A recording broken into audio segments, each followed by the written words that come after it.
When you're in the thick of it scheduling a move, it can be easy to overlook valuation coverage and all that it entails. However, understanding liability and what to do in the event something is damaged can drastically alter how your post-move journey progresses.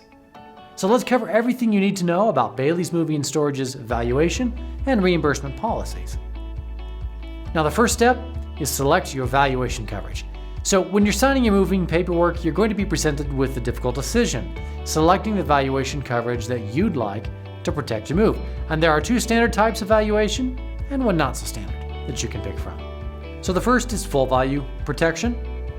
The second is releasing that full value protection. And the last is third-party insurance. Now let's start with full valuation protection. This is the most comprehensive option, and it's one that a lot of people have questions on. Full valuation protection means that you select the value of your household goods, and then the moving company will assume financial responsibility for that valued amount with some limitations. But basically, you list out what your things are worth, and if something sustains damage in transit, your movers will either repair, replace, or reimburse the item for an agreed-upon settlement. Now, this option comes at a cost, and it will increase the cost of your move. That's a drawback for some people, but it does guarantee protection from accidents that might occur during your move.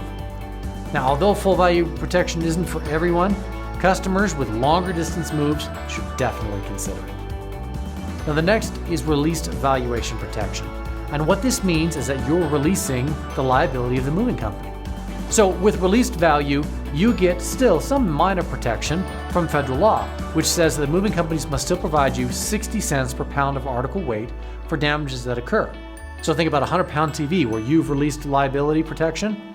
If it breaks, you get $60 in repair, replacement, or reimbursement. So this isn't ideal for everyone, but for customers who are moving and really want to make sure that they're maximizing the value and saving every penny, it might be something you want to consider. Now, third-party insurance is not a standard practice for most movers, but you always have the option to purchase this third-party cargo insurance from somebody else for your shipment. Now, with third-party insurance, customers can select much more personalized coverage for their shipment.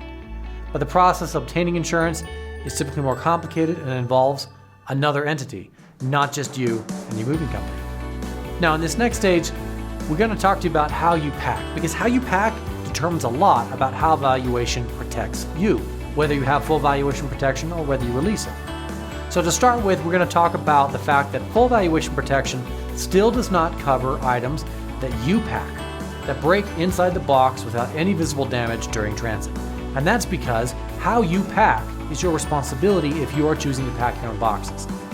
There's no way for a moving company to know if something was broken before you packed it and then they move it, or did the move itself break it. If there's visible damage to the box, that will be covered under full valuation protection. But this comes into play when you're trying to decide how you want valuation to protect you. If you are concerned and you want to make sure you get the best possible protection, the best way to do this is to ask your movers to pack your boxes for you. Because if a moving company packs it, then full valuation coverage will protect it. Now, after you've moved, as soon as your movers have packed up and start driving your belongings to your destination, you've entered the post-pickup phase. And this means you're responsible for three things. Number one, getting to your new home. Number two, accepting your shipment during your delivery spread. And number three, checking the current condition of everything that's been unloaded. And this is important, because before you unpack, before you rip the tape off, pull out the cookware, you need to take pictures of everything before you open the boxes and after. Notate anything that you see that's out of the ordinary and keep an open line of communication with your moving coordinator if you're preparing to submit a claim.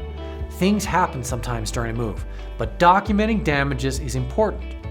Now, the claims process, like the moving industry generally, is regulated by federal law. In fact, the Federal Motor Carrier and Safety Administration, the FMCSA, oversees this entire process. And because it's so regulated, it's easier for customers and movers to resolve issues quickly and efficiently with household goods when everybody understands the rules and how they work. Now, the process of submitting a claim begins back when you selected the valuation coverage. Again, if you packed your own boxes, the things inside the boxes likely won't be covered unless there's visible damage. If you had your movers pack, then there is protection. But since that liability is determined by you before the move begins, you'll know what to expect. Now, in most cases, it's good to notify your coordinator of any loss or damages within 90 days of receiving your shipment. Regarding when you should submit a claim, though, You should do so within about 4 months of the shipment delivery for local long-term storage, but you've got up to 9 months to complete a send claims forms for long-distance moves per the FMCSA. Now, you can find a claims form and more in-depth information for rules on sending in this form either through our website, through the websites of most moving companies, or through the Federal Motor Carrier and Safety Administration's website.